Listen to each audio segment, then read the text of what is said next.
So, ayan. Start na tayo sa ating presentation ngayon.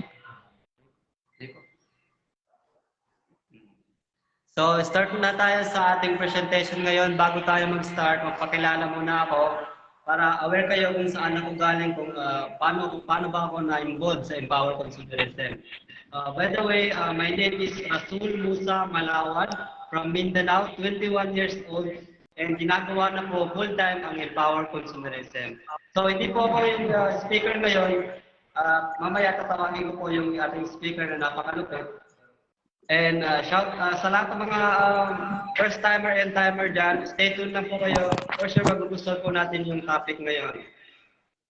So, ayan. Tatawagin ko na po yung ating speaker ngayon.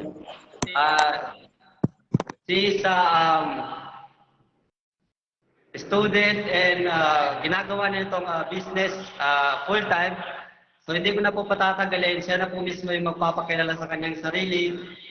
Please welcome natin, bigyan natin ng milyon-milyon palakpak, Coach Angeline ng Legal.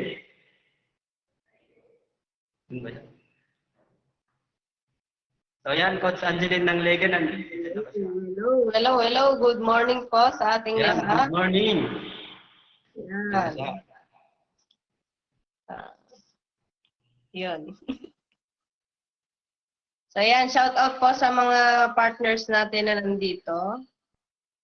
So ngayon, ang topic po natin is New Empowered Consumerism Orientation. So yan. So by the way, ako nga pala si Angeline ng Legan from Nueva Vizcaya and doing Empowered Consumerism full-time po. Nandito rin po ako sa Antipolo City sa hub po ni Abjun Amil. Yun po. So, ready na ba kayo? Yes. Yan. Yes. Medyo kinakabahan po yung speaker nyo ngayon. First timer. Yes. Kaya natin to.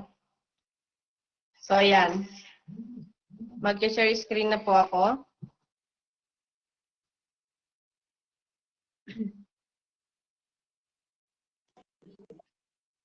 Yan. Nakikita na po ba yung share screen ko, Coach? Yes. Yes, kitang-kita. So, yan. Welcome to Empowered Consumerism sa ating NECO presentation. Kasi ano na yung tawag nito, alam na ng mga anak ng, andun pala yung mga gamit. Ano po yun yung alam ng anak, ma'am? Tsaka ano naman? Ano po yun, ma'am? So, ayan. Pakimute na lang po yung mga mic natin para dire-diretso po tayo. So, welcome to Empowered Consumerism. Ang topic po natin today is New Orientation. New Empowered Consumerism Orientation. In short, NECO po. Dito po natin masasagot yung mga katanungan natin o kung bakit nandito pa tayo at bakit po natin ginagawa ang Empowered Consumerism. So, ayan. Money is not the most important thing in this world. Pero ang kawalan po ng pera affects the most important thing in this world. So, ibig sabihin, kung wala po tayong pera, pwede po tayong magutom at pwedeng hindi po natin magawa yung mga gusto natin, di natin mabili yung mga gusto natin, di natin mabigyan ng magandang buhay ang ating pamilya. So, ayun. So, dito po sa ating company, kung nagdududa man po tayo, tanggalin na po natin yung duda natin. Kasi kung nagdududa po tayo, hindi po tayo makakapag-take ng action, kaya po wala tayong magiging resulta. So, yun. Sabi dito, huwag tayong magduda para makagawa tayo ng action at magkaroon ng resulta. Sabi nga dito, ito po yung 3 letters na pwedeng magpabago ng buhay nyo. T-R-Y, try. Kasi po, sabi nga nila, try and try until you, succeed. Hindi po die, ha? So, yun. Every accomplishment start with the decision to try. For example po, kaming mga Habbers ngayon, nag-decide po kaming itry itong negosyo dahil nakita po namin yung kagandahan ng ating company. So, yan. So, dito sa ating company, madami po tayong matatanggap na rejection, lalong-lalo na sa ating pamilya, sa ating mga kaibigan, lalong-lalo sa ating kamag-anak, pwede din po sa ating kapitbahay. So, yan. So, wag po kayong mag-alala kasi hindi lang po naman dito sa Empowered Consumerism nakakatanggap tayo ng rejection. Pwede din po dito, for example, sasakay po tayo ng taxi.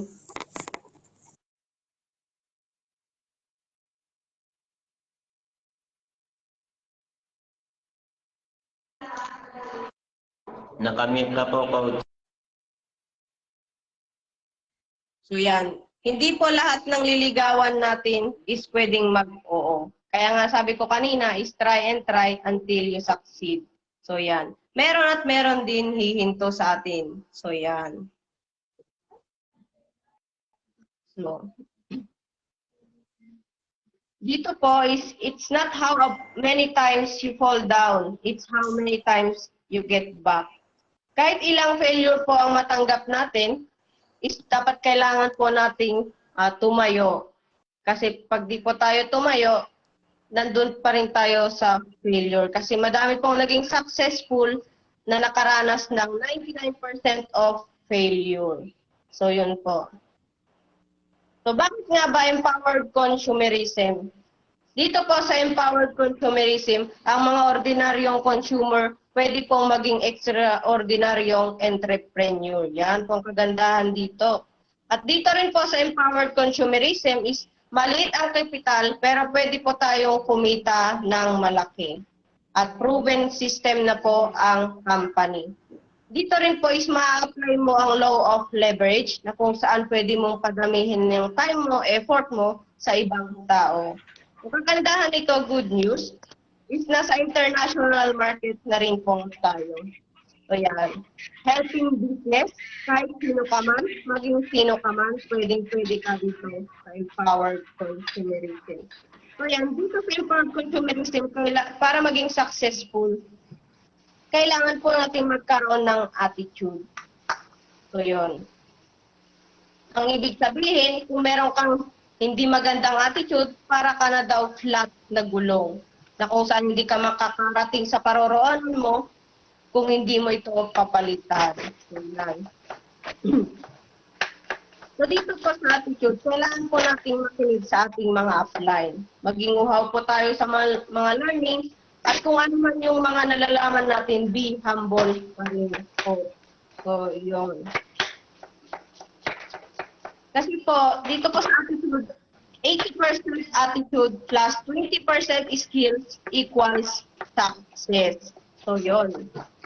Kung wala po tayong magandang attitude, hindi po tayo magiging successful. So, yan. Be humble all the time and avoid acne attitude. Ano po ba yung acne? Yung alang ko na yan. Dapat po, maging humble po tayo at makinig pa rin. So, have an attitude of gratitude. Kahit konting bagay lang po, dapat lagi tayong magpasalamat. Para pag dumating yung malaking bagay na binigay ni Lord po, is deserving po tayo. So, yun. Invest time to attend trainings. For example, itong training po natin ng NETO. Dapat po tayong makinig at matuto rin po. Kasi para sa atin din po ito. Kasi training is the backbone of your network. So, yun. Believe. 100% believe is the key to what you want in life. So, first of all, believe po tayo kay Papa God. Mag-believe din po tayo sa ating company na Empowered Consumerism. Maniwala tayo sa mga high-quality products natin. Maniwala tayo sa founders natin.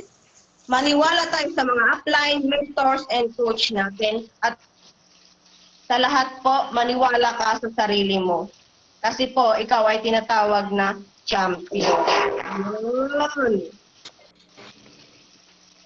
Believing in yourself is the first secret to success. So ayan, maniwala ka lang sa sarili mo at dadating din tayo sa success. Yun. Commitment. There is a difference between interest and committed. Ibig sabihin, kung committed ka po talaga, is hindi ka maghahanap ng dahilan, kundi maghahanap ka lang po ng resulta. So, pag committed ka po sa bagay, pwede pong mabago ang iyong buhay. So, yan. For example po, itong nakikita nyo sa picture, yan, napakagaling na pong mag-ballet dance. So, ang nakikita po natin is sa kanyang success. Pero hindi po natin nakikita yung mga sacrifice na ginawa niya, yung kahit mapudpud yung paa niya, para lang po gumaling. Ganon din po sa ating negosyo. So, yun. Kung dati tayo po ay nalululong sa pag-TikTok ng 5 hours, nag-AML ng 5 hours, bakit hindi po natin tanggalin yun at palitan ng mga bagay na pwede pong magpabago ng ating buhay? So, yun. Discouragement. Sa ating buhay, napakadami pong discouragement. Minsan, yung mga discouragement galing po sa mga tao na dahilan kung bakit ka lumalaban.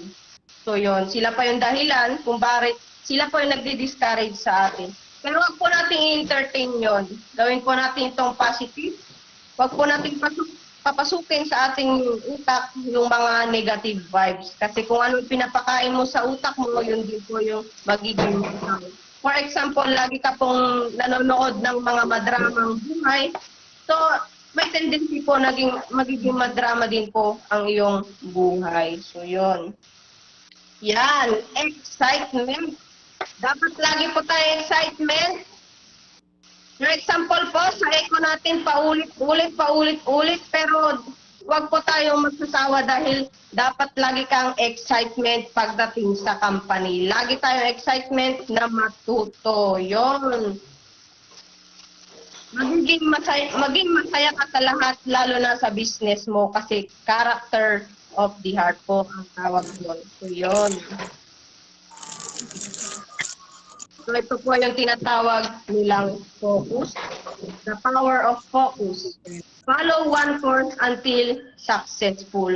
Ibig sabihin, you cannot serve two master at the same time. Hindi mo po kayang pagsabayin yung dalawang king at the same time. Dito po sa focus, dapat po lagi tayong nakafocus para po din sa ating success, para sa ating pangarap. For example po, may kwento ako sa inyo. Meron isang tao na top earner din po sa ating company. At 8 o'clock is magtotok po siya sa madaming tao. Then 10 minutes before 8 o'clock is tumawag po yung kapatid niya at sinabing namatay yung nanay niya. Pero dahil nakafocus siya sa gagawin niya, is hindi niya muna in-entertain yun. Ginawa niya muna, is nag-focus muna siya at ginawa yung task na naibigay sa kanya. So yun, na-deliver niya ng successful yung pagtutok niya sa madaming tao na naghihintay makita siya. So yun, yun yung tinatawag nilang naka-focus. So yun. So dito po sa goal setting natin, kung meron po tayong mga pangarap, kailangan po nating mag-set ng goals. For example, gusto mo maging silver executive. So kailangan mo po mag-set ng goals na ilan ba yung mga C24/7, ilan bang products yung bebenta mo ngayong week para maging silver executive ka next month. So yun po, iset po natin yung goals at gawin yung action. Take action. Kasi po kung nangangarap ka lang at wala kang ginagawang goals at hindi mo ginagawa, is wala po yan. Hanggang pangarap lang po. Para kang nangangarap na gising. Yun. So, sa ating pangarap po is meron po tayong tinatawag na SMART. Specific, measurable, achievable, realistic, and timely. Dapat kung meron po tayong pangarap, for example, gusto mong magkaroon ng sasakyan, dapat po alam mo po yung kulay niya, kung magkano yan, kung ano yan, o yun. So, yan lang po ang aking presentation ngayon. Thank you po sa inyong pakikinig.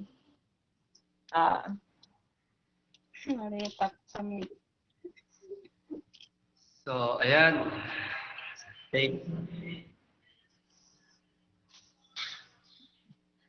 thank you sa napakalupit na, saka napakaganda na presentation ni Angeline ng Ligan. Thank you. I hope na marami tayong natutunan and i-apply po natin yon para ma-apply din natin sa iba. So, bago tayo magtatapos, tatawagin ko muna yung ating sharer, kung nandito man siya ngayon. So, hindi ko na, tatawagin ko na siya. Itong tao na to is, siya po yung may-ari ng isa sa pinakamalaking BCO dito sa Pilipinas and top earner na po ng company, global ambassador, and pasok, isa rin po siyang millionaire circle, and pasok po siya sa top 20. And so, di ko na po patatagalin. Siya na po yung baalang ano sa kanyang sarili. So, welcome natin. Bigyan natin ng milyong-milyong palakpak. Coach, mentor, June Amil. Ayun, good morning. Thank you ng marami, Rasul, at saka kay Angeline ng Legon. Yun, napakaganda ng training at tamang-tama kasi ang NECO, mga partner, at saka dun sa mga bago pa lang na nandito, mga first time. Right? Ang training na yon, ang NECO training, ay tamang-tama po sa mga bago. Opo, yung tipong 1 month, di ba, 1 week, mga ilang araw pa lang, ganon. Yung mga bago talaga, nandun talaga dapat yung, yung training na yon. Pero, hindi lang kahit bago ay yun lang ang dapat na makinig, kung hindi maging yung mga datihan, kasi marerefresh ka once na umattend ka ng paulit-ulit ng NECO training. Tama? Walang pinag-iba yan sa magtatrabaho ka. Pag nag-apply ka ng trabaho at natanggap ka, hindi agad salang. Tama? Hindi agad na ilalagay ka na doon sa posisyon at sa designation mo. Hindi. Ang gagawin sa'yo, mag-observe ka muna, then ituturo sa'yo yung mga dapat mong gawin. Lalo na kapag ka makinarya yung hahawakan mo, doon ka ipopwesto sa mga makinarya, hindi pwedeng direkta agad yan na napahawakin ka doon at patatrabahuin ka na hindi agad. Kasi pagka hindi mo alam i-operate ang mga makina, tama? Pag hindi mo alam i-operate yan, possible na madisgrasya. Diba? Yung iba napuputulan ng daliri, diba? Yung iba kinakain yung katawan kasi nga makina. So yun lahat po ng bagay pagka pinasok natin at nagsisimula tayo sa isang negosyo, talagang kailangan natin ng dadaan tayo sa tinatawag na orientation. Grabe, talagang na-internalize ko yung presentation ni Angeline kanina, di ba? Kasi lalo na yung takot, yung fear of rejection, fear of failure, di ba? Yung mga yan, kasi kung iisipin natin, tama talaga eh. Yung fear of rejection, normal na talagang nangyayari sa atin yan.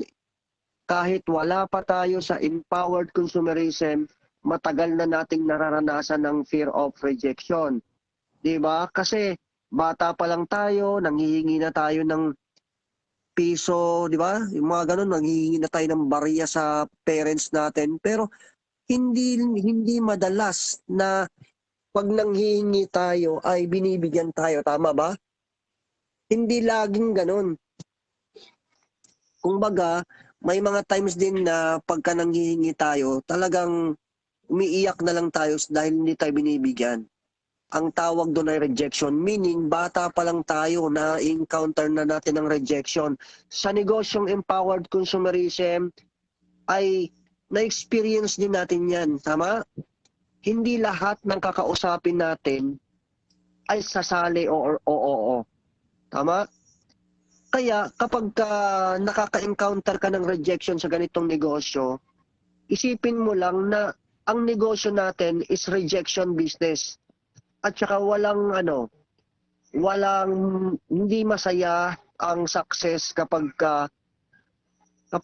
naging successful ka lang nang hindi ka nakaranas ng mga ganyan, rejection, ng failure, tama?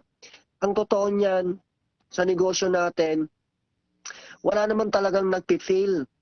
Opo, wala pong nagpi-fail sa negosyo natin. Meron mistakes. Yes, but mistakes can be corrected. Tama? Pwede namang ituwid yung pagkakamali. So walang nagpi-fail. Meron dito nagkukwit.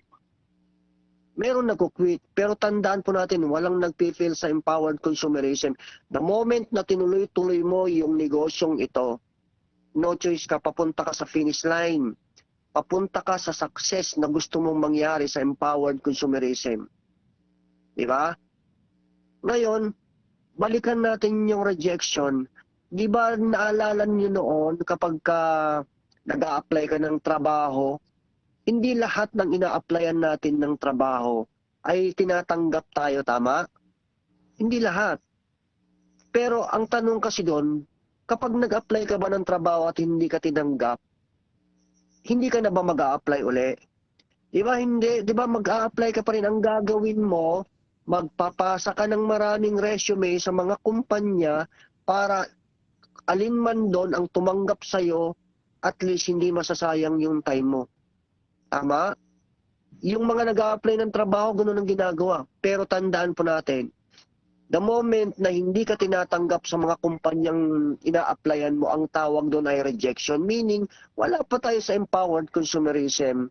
Matagal na nating na-experience ang rejection. Tama? So normal yon.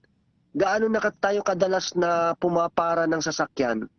Yung tipong pagka mayroong dumadaang tricycle or kung halimbawa nasa ay pumapara ka ng jeep, di ba? Pumapara ka ng taxi. Gaano nakatagal at kadalas tayong pumapara ng mga sasakyan na ang tanong doon, pag pinapara mo ba ang sasakyan ay lahat ba yun, kada para mo ay hinihintuan ka? Di ba? Hindi naman. The moment na nilampasan ka ng sasakyan na pinara mo, ang tawag doon ay rejection. Hindi ibig sabihin na kapag nilampasan ka ng taxi, nilampasan ka ng jeep, ay ang gagawin mo na lang, maglulupasay ka, iiyak ka na lang, tanga? Anong gagawin mo pagka ganun? Ang gagawin mo, di ba, maghihintay ka, tsatsagain mo hanggang sa dumating yung time na meron at merong hihinto at magpapasakay sa'yo. Sa empowered consumerism, ganun din. Hindi lahat ng sasabihan mo, hindi lahat ng sisharean mo ng negosyo, hindi lahat ng invitein mo dito magjo-join at oo sa'yo. Pero tumuloy-tuloy ka lang. Kasi pag tinuloy-tuloy mo, nag-i-invite ka, nagpe-present ka, namomrospect ka, meron at merong taong sasali at sasali sa iyo. Tama? Tuloy mo lang. So, normal lang yun kung ano man yung na-experience ng bawat isa sa atin, normal yon. Pero wag ka lang titigil. Okay? Yon. So, napakaganda ng training natin ngayon. And I hope na madami kayong natutunan. Yung attitude, napaka-importante din ng attitude sa negosyo natin, kagaya ng sinabi ni Angeline kanina, tama? Kasi, sabi nga, ang attitude kapag kinuwenta mo yan, 100% yan. Bakit ko po nasabing 100%? Pag binilang mo yung mga kung pang ilang letter yung A, di ba number 1 yon, di ba? Tapos yung T, pang ilan yon, di ba? 20 yata yon, di ba? Tapos yung I, pang ilan? Pang siyam yata yon, tama? Yung T, 20 ulit. Yung U, 21. Yung D, 4. Tama? At yung E, 5. Pagka binilang mo siya, 100 yon. Hindi 99, hindi 101. 100 talaga exactly yon pag attitude ang pinag-usapan. Meaning, dito po, pag mataas ang attitude natin dito, Meaning, sapat yon para maging successful tayo. Kaya sa negosyo natin, kung meron kang 80% attitude na taglay-taglay dito, meron kang karakter na ganun kataas ang percentage, enough yun para maging successful tayo. Napaka-importante ng skills, tama po yun. Napaka-importante yung 20% nga lang ang skills natin dapat dito. Kasi pagka napakataas masyado ng sobrang galing mo rito at yung attitude mo bagsak, darating yung time na hindi ka na makikinig, hindi ka na magiging teachable. Tama? So pagka hindi ka teachable, ikaw yung sinasabi kanina ni Angeline na acne. Kaya meron kang acne attitude, sasabihin, alam ko na yan, narinig ko na yan. Guys, iba yung narinig sa alam talaga. Tama? Kasi kapag ka alam mo na ang negosyo na ito, dapat matagal ka nang yumaman. Kasi ang tunay na nakakaalam ng negosyo ng empowered consumerism ay matagal na pong yumaman. Tama? Sila yung mga yumaman. Kaya, iwasan po natin na maging acne attitude. Dapat, laging yes upline. Pag sinabi ni upline na, mag-training kayo, ganyan. Diba? Gawin mo ito, mag-invite ka, mag-prospect ka. Diba? Dapat, continuous ang prospecting mo araw-araw, mag-add friend ka, gawin mo siya, yes, upline ka. Tama? Meron ka dapat na GLLA. Ano yung GLLA? Good listening and learning attitude. Tama? Kasi napaka-importante po ng good listening and learning attitude. Diba? Kaya, yun, sapat yun mga partner, para makabot natin yung mga pangarap natin sa buhay. Yung belief, napaka-importante ng belief level, hindi lang sa company, hindi lang sa products. Napaka-importante nun na pataasin natin yung belief. Ako lagi kong ina-advise sa mga leaders ko na dapat dito, the moment na pumasok ka sa negosyong empowered consumerism, dapat buong-buo yung paniniwala mo. Tama? Mataas yung belief level mo. Kasi kapag ka mataas ang belief level mo, ang tendency niyan, hindi ka talaga bibitaw. Ano man ang ma-experience mo dito, hindi ka talaga bibitaw sa business na ito. Pangahawakan mo talaga. Kaya, yun ang yung lagi kong sinasabi. Dapat buong-buo yung paniniwala mo sa negosyo na ito. Okay? Then, believe in yourself, napaka-importante. Kasi kung sino yung dapat na unang-unang maniniwala sa iyo, dapat sarili mo.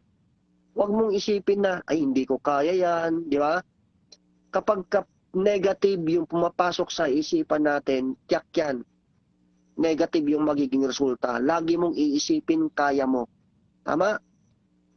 Kasi kung hindi natin paniniwalaan yung sarili natin, sino pa kayang tao ang maniniwala sa atin? Tama, kung yung sarili nga natin, hindi natin pinaniwalaan. Kaya napaka-importante na paniwalaan natin yung sarili natin. Okay? Kung nabanggit ko kanina yung dapat yes upline ka, tama yon. Kasi kasama yon sa believe your upline. Walang upline na ang ituturo sa iyo ay pagbagsak ng business mo. Diba? Kaya kapag may sinasabi yung upline natin, sundin mo lang. Yes, upline ka lang, gawin mo lang siya. Sumunod ka lang kasi ang mga upline na naging successful sa negosyong empowered consumerism, dumaan din yan sa tinuruan at sinabihan ng mga upline nila. Sumunod lang din. Tama? Meron akong nabasa yung kay Napoleon Hill, yung libro ni Napoleon Hill, na ang sabi ni Napoleon Hill, kung gusto mo raw maging isang leader, dapat daw maging magaling ka na follower muna. Okay, napakaganda ng mensahe. Simpleng-simple, maiksi lang, pero totoo talaga yon. Kasi paano ka magiging isang ganap na leader kung ikaw mismo, pasaway ka, ikaw pa yung time na tagasunod ka pa lang pero hindi ka naman sumusunod. Paano ka magiging isang modelo? Diba? Ganun siya ka-importante. Okay? So, believe your upline. Sabi nga, walang upline na ang ituturo sa iyo pagbagsak ng negosyo mo. Kasi pagka bumagsak ang negosyo ng downline, bagsak ang negosyo ng upline. Tama ba? So, ganun lang siya. Okay? Then, commitment. Tama yung sinabi ni Angeline kanina, yung commitment ay napakaganda. Kapag ka ang commitment mo dito, yung tipong whatever it takes, yung tipong patay kung patay, wala nang atrasan. Kapag ka sumugod ka, talagang tuloy-tuloy. Yung tipong wala ka nang lilingunin. Naalala niyo yung kwento ng ng mga sundalo, kwento ng isang grupo ng mga sundalo na lumalaban sa kabilang bansa na ang sasakyan nila ay barko. Diba? So nakasakay yung mga sundalo sa barko, then pagdaong nila sa lugar ng bansa na kakalabanin nila, sugod sila. Pero palibasa, yung barko nila bagong-bago, ang ganda-ganda. Kapag ka natatalo, kapag ka nababawasan sila, sasabihin ng nila, leader nila, balik, retreat. Okay? So ginawa kapag ka nababawasan, pupunta sa barko, babalik sila, aalis sila. Ngayon, pangalawang attempt nila ng pagkikipagdigma, ganun din ang ginawa. Nalalagasan din sila, balik na naman dun sa bansa nila, tapos hahakot na naman ng panibagong mga grupo ng mga sundalo, pupunuin yung barko, then balik na naman. Pero nung time na yon, yung pangatlong attempt nila, nag-usap-usap sila. Sabi ng pinaka-leader nila, hindi kaya ang gawin kaya natin ay pagkandating natin doon sa daungan ng bansa na kakalabanin natin, sunugin kaya natin yung barko. Nagkasundo yung yung grupo ng mga sundalo na nagkasundo. Pagdating nila sa daungan, sinunog nila yung barko nila. Opo, sinunog nila. Alam nyo po, doon sila nanalo. Kasi bakit? Wala na kasi silang babalikan. Sa negosyo natin na empowered consumerism, the moment na meron tayong laging iniisip na babalikan, nandun yung pumapasok yung comfort zone sa atin. Kapag kayong tipong, ay, kahit hindi ko gawin tong negosyo ko na to, meron pa naman akong pwedeng pasukang trabaho.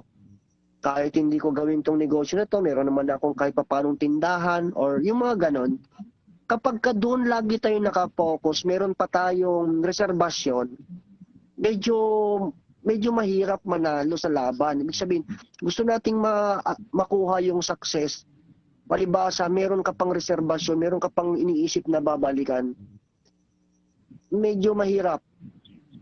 Ang advice ko po, kung ako po sa inyo, kung meron man, kung kayon part-timer man, dapat naka-goal set ka na ito talaga, yung empowered consumerism talaga, yung 100% na pinaniniwalaan mo na magbabago ng buhay mo, na magbibigay ng mga pangarap mo sa buhay. Okay, lagi kong sinasabi dun sa mga invites, sa mga first-timer na nakakausap namin, at sa mga baguhan na members, tama naman yun kung yung sinasabi ng iba na Kuya Jun, Up Jun, kahit hindi ko naman gawin tong empowered consumerism, okay lang kasi mabubuhay naman ako eh. Tama yun, hindi ako against po doon. Mabubuhay naman talaga tayo kahit hindi natin gawin tong negosyong ito. Pero guys, iba po yung mabubuhay sa nagbabago ang buhay. Tama ba? So, kailangan dito yung committed ka po. Okay? Yung commitment mo, yung tipong I'll do it whatever it takes. Kahit anong mangyari, tutuloy ako sa negosyo na ito. Hindi yung pagka nakitang umulan, apply maulan. Tapos pagka maaraw, apply ang init, maaraw. Di mo malaman kung anong tamang klima ang para sa kanya. Tama? Kailangan do it whatever it takes. Okay, at saka iwasan po natin yung isang commitment na sinasabi na I'll do my best. Hindi rin okay na commitment yun. Kasi yung tipong ginawa ko naman ang lahat upline, bakit wala pang nangyari? Oo nga, minsan ginawa na ang lahat, pati mali ginawa na rin. Okay? Sabi nga, do not reinvent the wheel. Okay? Yung tipong pera ng downline, yung tipong pagka pinapadala ng remittance, nakita lang na malaki-laking halaga na yung hawak na yung pera na kukunin sa remittance. Di ba? Ang ginawa, ginalaw, or ginamit sa ganitong bagay, o kaya bumili nga ng package pero hindi naman in-encode doon sa dapat sa leader niya na dapat na encode, sa iba nilagay yung encoding. So, iyon ang iiwasan natin mga partner. Okay? Sabi nga, do not reinvent the wheel. Huwag mong gagawin yung mga alam mo na ikababagsak na negosyo. Lalo na pagdating sa pera, yung involved sa pera. Guys, kahit gaano kagaling, kahit gaano kakahusay sa negosyo na ito, kahit gaano kalaki yung network na binild mo sa negosyong ito, pero once nasira tayo sa pera, nasira mo yung tiwala ng mga leaders mo, asahan mo yan, kahit gaano kalaki ang network na naibuild mo, unti-unti mauubos at mauubos, guguho ang network na ibinild mo. Tama? So, yun. At yung isa pa, yung discouragement, hindi maiiwasan na pag ginawa natin ang negosyong ito ay marami ang magdi-discourage sa atin. Tama? Maraming tao na kukontra at kukontra sa atin. Kung bakit ko sinabi yan? Kasi ako mismo kontrabida ako noon . Yung nanay ko, yung nag-join dito, kinontra-kontra ko . Kaya alam ko yan, hindi maiiwasan ang discouragement. Kaya lang, kailangan mong iwasan muna, lalo na pagbago ka, iwasan mo yung mga taong negatibo. Opo. Kasi walang pinag-ibayan doon sa tae. Tae, alam yung tae. Hindi naman yung pagka nakakita ka na parang ano ba to? Tae ba to? Parang hindi tae. Pero mukhang tae. Ang ginawa mo, sinundot mo ng daliri mo. Tapos tinikman, ay tae nga, buti na lang hindi natapatan. Diba? So, pagkaalam mong tae, umiwas ka na. Okay? Okay dito. Yun. Discouragement, kailangan pagka iisipin lang natin yung mga taong negative sa atin pag ginagawa natin ng negosyo na ito. Isipin natin na para silang hangin. Alam niyo po yung hangin? Iba yung hangin kapag meron kang saranggola na pinalilipad.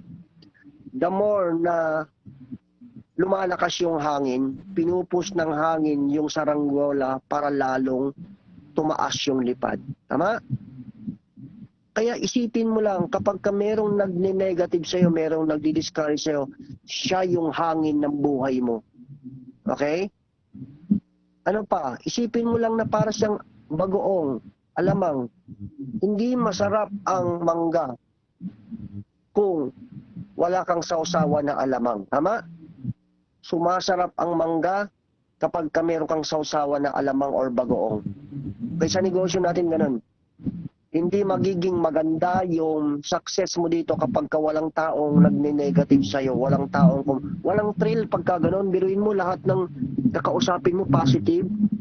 Yung tipong, kaka-present mo lang ngayon, oo, join ako sa'yo. Tapos dito, pagkausap mo na naman sa isa, join ako sa'yo. Tama, lahat. Walang umaayaw sa'yo. Tama, hindi magiging maganda yung success story mo kapag ganun yung nangyari sa iyo. Tama? Okay, so okay lang yon. Kung meron man na-encounter tayong discouragement, normal po yon. Normal ang discouragement sa negosyo po natin. Okay, parang ganito. Di ba nakakita na kayo ng magandang pelikula? Di ba kapag merong pelikulang maganda na pumapatok sa takilya, hindi naman ang nagpaganda sa pelikula ay yung bida. Tama? Ang nagpaganda sa pelikula ay kontrabida. Kapag hindi magaling ang kontrabida, walang saysay yung bida. Hindi rin magiging maganda yon, hindi rin magiging magaling yon. Isipin mo lang kung si Coco Martin ay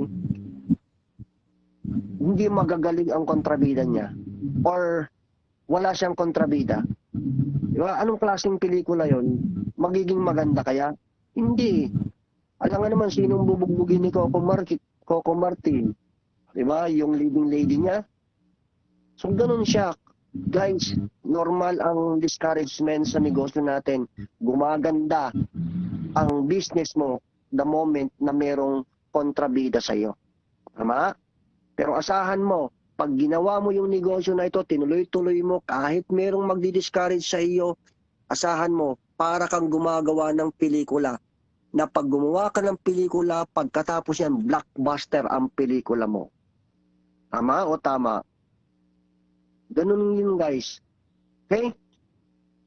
Next. Excitement. Yung excitement na, yung tama yung sinabi ni Angeline kanina, na dapat lagi kang naka-smile. Mas maa-attract mo yung mga tao kapag ka naka-smile ka. Di ba? At saka dapat hindi mo pa nakukuha yung success na gusto mong marating dito, lagi nga excited. Yung tipong, di ba, pagka nanalo ka sa, sa isang raffle, yung ganon, tapos nasa probinsya ka, tapos sasabihin sa'yo, ganito, Juan de la Cruz, nanalo ka ng worth 2 million sa raffle na ito at meron ka pang isang kotse. Di ba? I-claim mo rito sa Manila, sa Makati, itong worth 2 million plus kotse. Kung nasa probinsya ka, tatawid ka pa ng dagat, tama? Tapos sasabihin sa'yo nung nag-announce, sasabihin sa'yo na kunin mo rito sa ganito sa Makati after 1 week. Yung tipong in-announce pa lang sa'yo ngayon, anong pakiramdam mo kaya pagka ganon? Di ba ang pakiramdam mo super excited kapag ganon? So, ang mangyayari niyan, kahit hindi ka pa nakarating dun sa lugar na yon, grabe na yung excitement mo, yung tipong kahit anong higa mo, kahit anong tulog mo, parang hindi ka mapakali. Di ba? Hindi ka makatulog. Ganun ka-excited. Sa negosyo natin, dapat ganun. Kaya dito, pagka yung tipong ikaw yung member, distributor na empowered consumerism, tapos ang sobrang haba ng tulog mo, kulang sa excitement yun. Tama, bakit? Malabo pa, hindi pa yan nakikita kung ano yung hangganan ng pupuntahan niya rito sa negosyong ito. Okay? So, importante po yung excitement. Di ba kapag ka ganon, yung tipong in-announce sa'yo na mananalo ka ng milyon, kulang na lang yung tipong kapag ka walang barko, ang gusto mo, kahit bangka na lang, kahit sagwanin ko yan, marating ko lang yan. Tama? Ganun po siya. Ganun yung effect po ng excitement. Kahit anong mangyari, aabutin mo yung gusto mong maabot sa negosyo na ito. Okay? So, yung focus, kagaya din yan, yung sinabi ni Angeline kanina, na parang din yan parang yung kabayo, iba yung kabayo, nilalagyan yan dito sa may mata, sa gilid ng mata niya, yung dalawang magkabilaan. Ang pagkakaalam ko, renda yata yun. Nilalagyan ng ganun yung kabayo.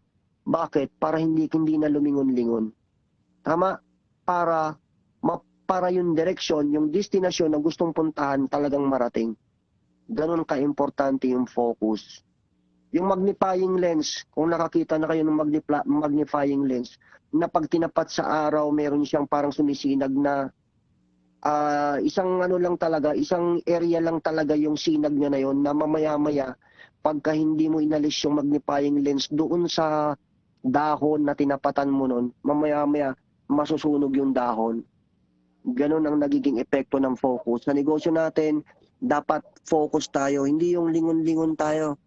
Halimbawa, nag-empowered consumerism, mamaya-maya magtitinda ka na naman ng Avon. Mamaya-maya, Tosino Langgonisa. Di ba? Di focus pagka ganun. Dapat, kung gusto mo marating yung success empowered consumerism, talagang diretso ka lang, easy ka lang, empowered consumerism ka lang. Tama? Sabi nga, you cannot serve two masters at the same time. Okay? Hindi ka po pwedeng mamangka sa dalawang ilog. Ganon din dito sa negosyo natin. Walang bato na, di ba yung bato? Walang bato na nalulumutan kapag kang ginagawa mo, inaalis mo dun sa tubig. Di ba? Mayroon ba kayong nakita na bato na pag inalis ng inalis, halimbawa, nilagay sa tubig ngayon tong bato na to, tapos mamaya-maya alisin na naman, lipat na naman, di ba? Laging tinatanggal sa tubig, meron bang lumot na kumakapit? Wala. Tama? Ganon po ka-importante ang focus. Parang naghuhukay ka ng balon. Di ba pag naghukay ka ng balon, hukay ka ng balon ngayon dito, wala pang lumilitaw na tubig. Ang gagawin mo, hukay ka na naman. Di ba? Tapos, hindi na naman lumitaw yung tubig. Hukay ka na naman sa kabila. Puro hukay, puro butas na nangyayari, pero walang lumilitaw na tubig. So, kailangan focus ka lang hanggang sa dumating yung success mo sa empowered consumerism. Tandaan, may mabagal, merong mabilis. Opo, totoo yun. Meron talagang mabibilis sa empowered consumerism, meron ding mabagal. Pero tandaan mo, mabagal ka man, basta dire-diretso ka, tuloy-tuloy mong ginagawa. Wala kang ibang pupuntahan. Doon pa rin sa finish line, doon pa rin sa success na gusto mong mangyari sa empowered consumerism. Ngayon, nagtatanong yung iba, Yun, bakit yung iba ang bilis-bilis? Bakit ako ang bagal-bagal? Yung parang ganon. Yung iba naman, bakit ito bago pa lang sa empowered consumerism, ako nauna sa kanya. Pero bakit siya nagka-resulta na? Tama? Upline. Mga gaano ba katagal bago ko marating yung gusto kong success sa empowered consumerism? Gaano ba katagal? Guys, wala pong makakapagsabi sa inyo na apply nyo. Kayo po mismo sa sarili ninyo ang makakapagsabi kung kailan mo maabot yung success mo dito. Bakit? Nakadepende yan sa galaw po ng bawat isa sa atin. Meron akong kwento. Merong isang mahilig umakyat sa bundok. Opo. Nung makita niya yung bundok na gusto niya akyatin, sabi niya, aakyatin ko tong bundok na ito. Ang taas-taas, sobrang taas. Hindi ko alam kung gaano katagal ko marating tong bundok na to, parang masukal pa masyado. Ngayon, nung aakyatin na ng taong yon, yung bundok na yon, doon pa lang sa paanan ng bundok, meron siyang nakasalubong. Opo, may nakasalubong siya na tao. Galing sa taas ng bundok. Bumaba na, nakababa na. Ngayon, sabi niya doon, pare, pwede bang magtanong sa'yo? Ano yun, pare? Tanong ko lang, mga ilang araw or ilang oras kung aakyatin yung bundok na yan, sabi sa kanya nung lalaking nakasalubong niya. Tumingin lang sa kanya. Hindi siya pinansin. Pare, mga ilang araw ba o ilang oras kung mararating yung bundok na yan? Yung tuktok ha, yung tuktok. Sabi sa kanya, tumingin. Sabay umalis, nilampasan siya. Inis siya, bakit kaya hindi sumasagot yon? Oy, sinigawan niya, gaano ko katagal, ilang araw kung mararating yung bundok na yon? Dire-diretsong naglakad yung tao. Sa inis niya, wag ko na tanungin. Ang ginawa niya, lumakad siya, umakyat na siya sa bundok. Pag-akyat niya doon sa paanan ng bundok pa lang, nakita siya noong taong pinagtanungan niya, nilingon siya. Sabi sa kanya, aabutin ka ng 3 araw. Bakit ganon? Okay? Dumipende yung taong nakakita sa kanya doon sa bilis ng lakad niya. Tama? Guys, walang kung sino man makakapagsabi kung kailan mo mararating yung success mo sa empowered consumerism yan. Nakadepende yan sa bilis at galaw, sa bilis ng paglakad mo or sa galaw na ginagawa mo sa empowered consumerism. Okay? Yon. Skills. Okay, punta tayo sa skills. Number 1, sa skills, di ba, dapat meron ka rin 20% na skills. Napaka-importante ng skills. Okay? So, ang skills dapat, number one, meron kang prospect list. Hindi po pwedeng walang prospect list. Kahit anong bagay, kahit yung mga ahente ng mga bahay at lupa, ahente ng kotse, meron yung prospect list. Hindi pwedeng wala. Kasi isa yan sa tinatawag na, tawag doon, yung pwede mong ikabagsak sa negosyo mo once na hindi ka gumawa ng prospect list. At pagka nagkaroon ka ng prospect list, dapat hati-hatiin mo siya. Okay? I-categorize mo yung A, B, C. Okay? Category A, category B, category C. Hati-hatiin mo yung prospect list mo. Sa category A, doon mo ilalagay yung mga mapepera. Bakit doon mo ilalagay? Kasi kapag ka nag-hit ka na ng goal, uunahin mo yun, yung mapepera. Tama? Let's say, ang prospect mo, taga-Europe, taga-US, di ba? Mapera naman yung mga yan. Negosyante, ilagay mo yan sa category A. Nilagay mo rin sa category A yung mga authority. Ano yun? Yung mga officer, di ba? Yung merong hinahawakang grupo, ilagay mo rin doon. Sa category B, ilagay mo naman doon yung may trabaho pero hindi naman malaki ang sweldo. Ilagay mo yan sa category B. Sa category C, ilagay mo doon yung mga walang pera. Okay? So lahat yan, kasama sa prospect list yan. Pero pag nag-hit ka na ng goal, unahin mo yung category A. Tama? Kasi yon, once na naintindihan, na-present yung negosyo, at naintindihan yung business, walang problema sa paglalabas ng pera. Kayang magbagsak ng 15 heads nun. Tama o tama? Pero kapag inuna mo yung category C, kahit gustong-gusto niya negosyo, walang pera, sasabihin sa'yo, gusto ko sana, kaya lang, wala ako pera. Tama?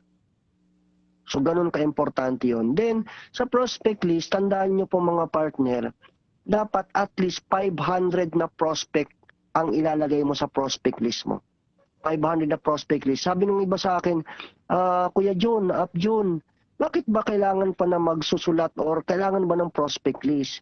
Siyempre po, kailangan pa ng prospect list kasi hindi mo naman kayang isaulo sa isipan mo lahat ng mga kakilala mo at saka mga bago mong nakikilala. Tama? Hindi mo kayang ma-remind sa isip mo. Pero pag nakasulat siya, may marireview ka. Tama ba?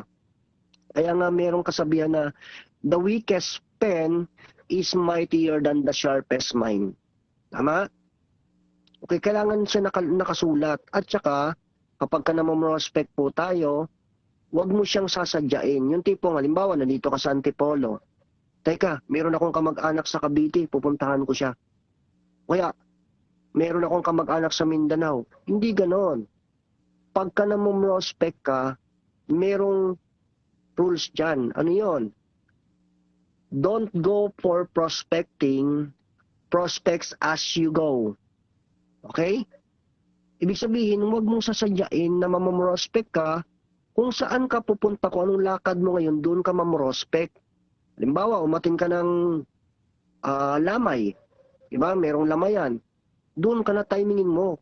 I-timing mo doon. Total, pumunta ka na rin lang doon. Doon mo na isabay yung pamprospect mo. Hindi masasayang yung time mo.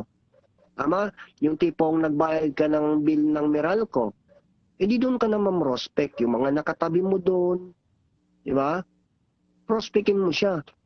Sabi nga dapat within 1 meter sa'yo, pinoprospect mo yon. Wag mong mahayaan na hindi ka makagawa ng paraan na makausap yon. Kaya meron tayong mga kasama dito, mga hubber, kagaya nila Angeline at saka nila Christina. Nangupahan sila dyan sa Antipolo. Yung inupahan nila, bed spacer. May mga kasama sila ng mga nagtatrabaho dyan sa malalapit na mga department store. Mga grocery store yata dyan sa Antipolo. Kasama nila doon sa apartment na tinitira nila. Di ang ginawa nila, invite nila kahapon yung dalawa, magjo-join. Okay? Anong point doon? Nandyan na nakakatabi mo na malapit siya sa'yo, bakit hindi mo i-share yung negosyo? Anong ikinakatakot natin na i-share ang negosyo na ito? Tama? Hindi ka dapat matakot.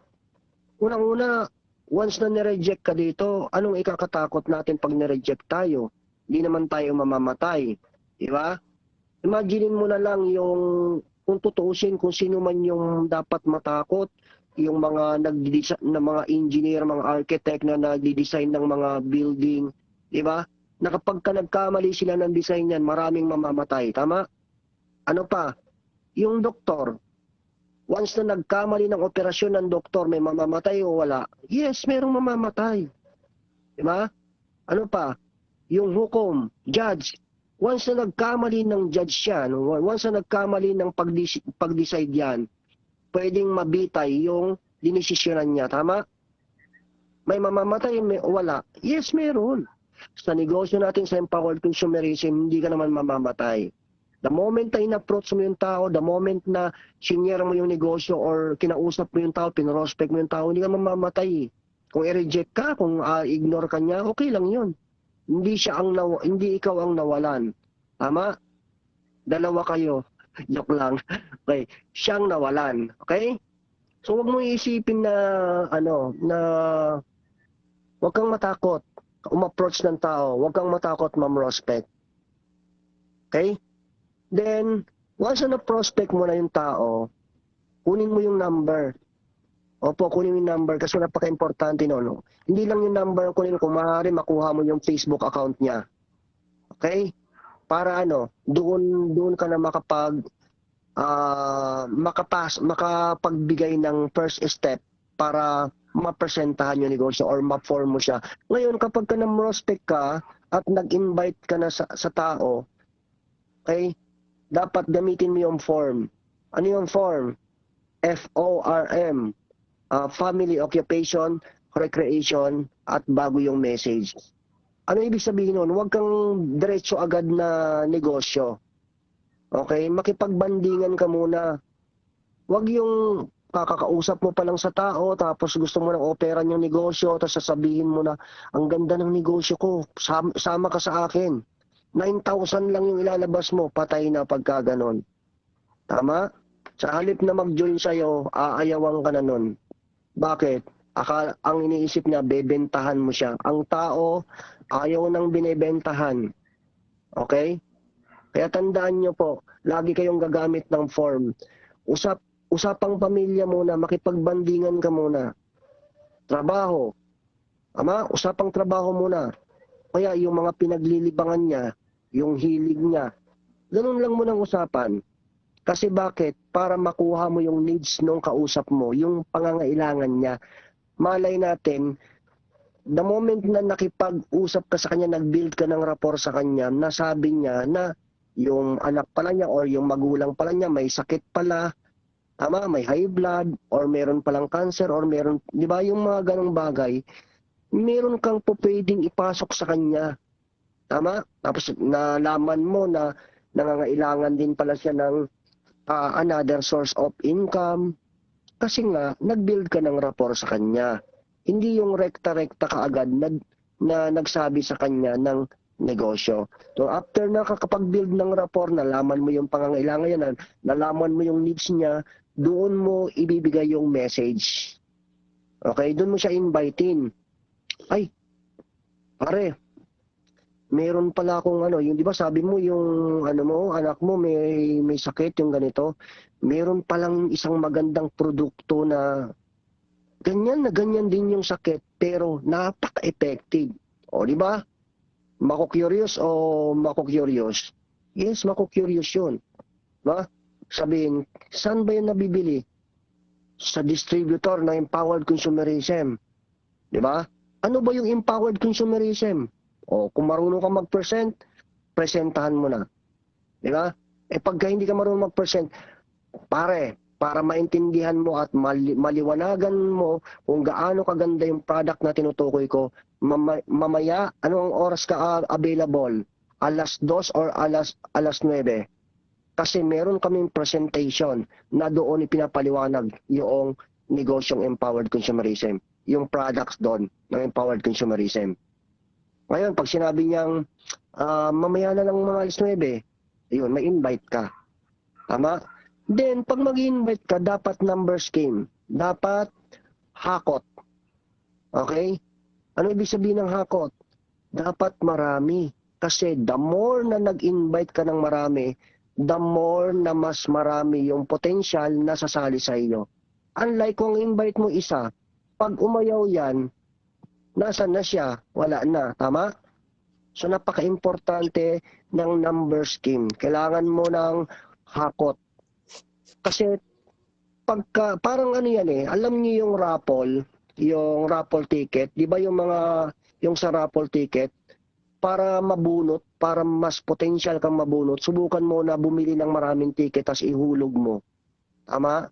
Unlike kung isa lang yung ticket na inulog mo, pwede ka rin namang mabunot, kaya lang tsambahan na yon. Pero pagka marami kang nilaglag doon sa drop box na yon, possible na mabunot yung nihinulog mong ticket. So, ganun din sa negosyo natin. The more na marami kang ini-invite, the more na marami sasali sa'yo. Okay? So, ganun ang gagawin natin. Numbers game, parang ganito. Ano ka lang, i-alok mo lang i-share mo lang i-share yung business. Alam niyo ba yung magbabalot? Di ba yung magbabalot, sigaw lang ng sigaw yun. Walang pakialam yun. Sabihin ng balot, di ba lakad lang lakad. Gabi pa lang nagsisigaw na yon.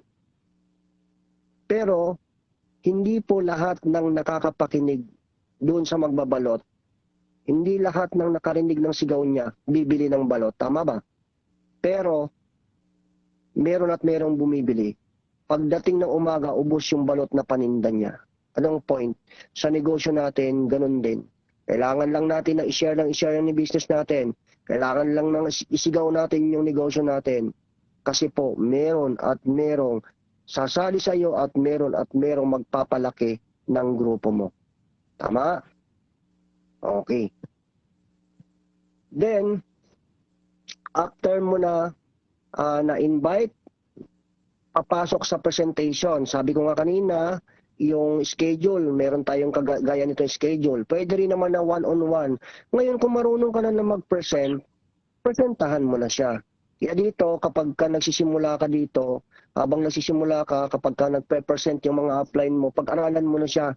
Pag-aralan mo yung negosyo, pag-aralan mo yung presentation. Kasi kapag ka natutunan mo ito, kahit wala na yung upline mo, kaya mong latagan yung mga prospects mo. Tama? Kasi pag hihintayin mo pa yung presentation na yon, sayang din naman yung oras mo kung nandyan na rin lang. Kung halimbawa na ang presentation nyo ay alas 3, pero alas 11 pa lang ng umaga, nandyan na yung prospect mo. Sasabihin mo sa kanya, atin ka mamayang alas 3, ay wala akong time, aalis na rin ako ngayon. Sayang naman, di ba? Manghihinayang ka na lang nun. Pero kung marunong ka mag-present on the spot, kaya mo siyang paliwanagan. Okay? Pero kung hindi ka pa marunong, kailangan mo muna talaga na umatin ng presentation at aralin mo yung ating presentation. Then, ganito, after na ma-present yung negosyo, i-close yun. Okay? I-close mo. Kailangan mong tanungin. Huwag kang papayag na pinresent lang pero hindi mo kinlose. Ano yung tatanong mo? Ano, nagustuhan mo yung negosyo? Yes, nagustuhan. Kailan ka masasali? Kailan ka mag-join? Ilan ang kukunin mo? 3 heads, 7 heads, or 15 heads? Tama? So tatanungin mo siya kasi para magkaroon ng saradong usapan. Hindi yung parang iiwanan mo lang, hindi mo alam kung paano mo, hindi mo alam kung ano na bang kalalagyan nun. Diba? So i-close mo, then after mo ma-close, ABC rule. Okay, ano yung ABC rule? Dapat wala pang 24 oras mapa-A mo siya. Ano yung mapa-A? Mapa-advise mo yung iyong prospect. Okay, pwede mo siyang ipa-ABC through video call messenger. Opo, ABC rule. Pwede mong kontakin yung mga upline sa may resulta, then i-tee up mo yung upline mo. Paano yung pag-tee up sa upline mo? I-build up mo siya, sabihin mo yung resulta niya ng upline mo, tama?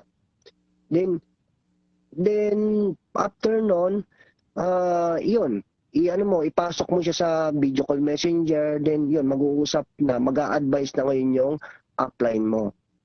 Okay? So, ganun yung ABC rule. Then after ng ABC rule, yung follow-up. Okay, importante po yung follow-up. Kasi bakit? Para yung excitement level nung prospect mo hindi siya bumaba. Kasi pag bumaba yung excitement level niyan, maka-encounter yan ng mga taong negative, lalong babagsak yung excitement level niyan.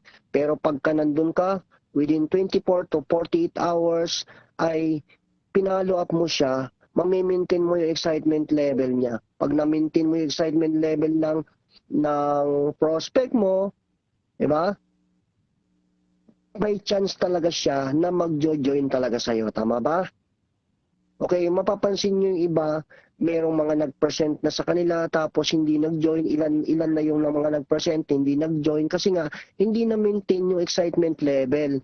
Pero bakit after nun merong nakatsyempo na ang husay mag-close, ang husay mag-ABC rule, di ba? Ang husay mag-follow up, ba't doon nag-join? Samantalang ang dami nang kumausap sa kanya, hindi siya nag-join. Kasi bakit? Ang skills ng mga nauna kulang. Pero itong huli na nagpa-join sa kanya, ang lupit ng skills nila. Kaya sa kanya nag-join. So may mga ganong pangyayari. Kaya kailangan po,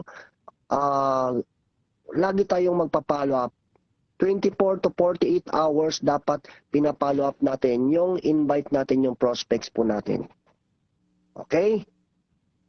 So, thank you po ng marami sa inyo, sa lahat ng mga nandito. Meron ba kayong mga tanong?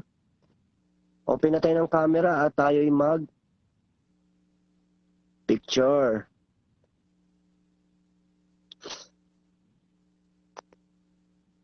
Pwede kayong magtanong po ha. Huwag kayong mahiyang magtanong sa mga nandito. Sa mga may tanong po dyan, pwede po kayo magtanong. Yun.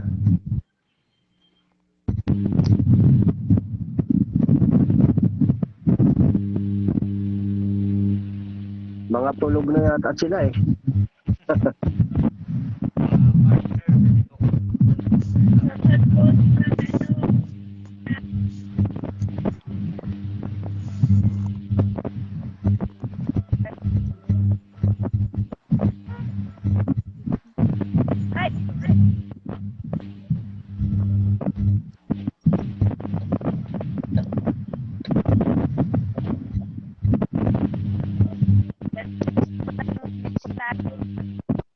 Kaka-inspired. Ano si Ano po? Ano po yon? Bukas meron na. Congratulations sa mga sa team ni Jen Nagnot. Bukas meron na naman siyang dagdag na limang kabataan na pupunta sa Antipolo at gagawin yung negosyo.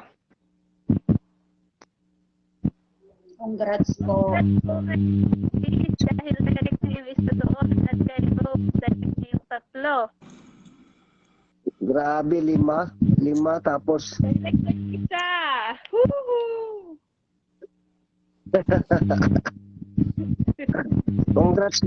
congrats din pala kay Jen kasi magdagdag ng accounts yung downline niya na Singaporean na amo niya.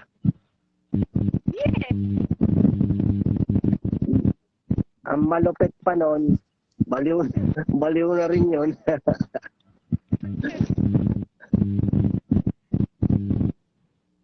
Pag ano po kami, sa pagkatapos ng presentation ko, i-speak po yung mga habers sa EU.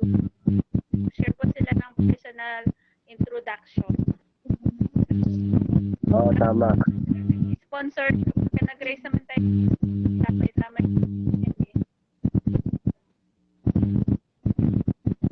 Nagchat-chappy yung boses mo eh.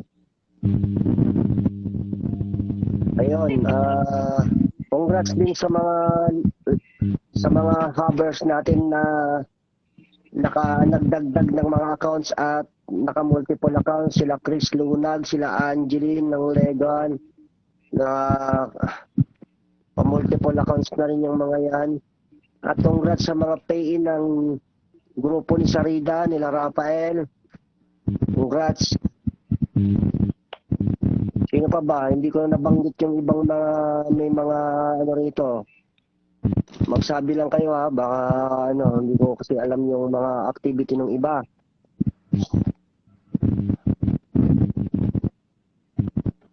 Ayun, thank you ng marami sa inyo at sana marami rin kayong napulot. At next time po, kapag meron tayong mga training, meron dapat tayong ballpen at papel. Okay? Kasi mapapakinabangan po ninyo yung bawat training na ina-attendan po ng bawat isa sa atin.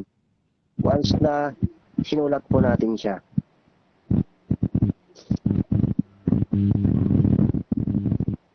Thank you, Coach Amin. Okay, at saka din sa mga nasa live po, nasa AU, thank you po sa mga nanonood. Shout out sa inyo. Hindi ko kasi nababasa dito kung sino-sino yung mga nanonood niyan. Pero thank you ng marami sa pag-attend ninyo sa training. Thank you kay Angeline ng Legan at saka kay Rasul Musa. Lupet. Bye-bye. Thank you po.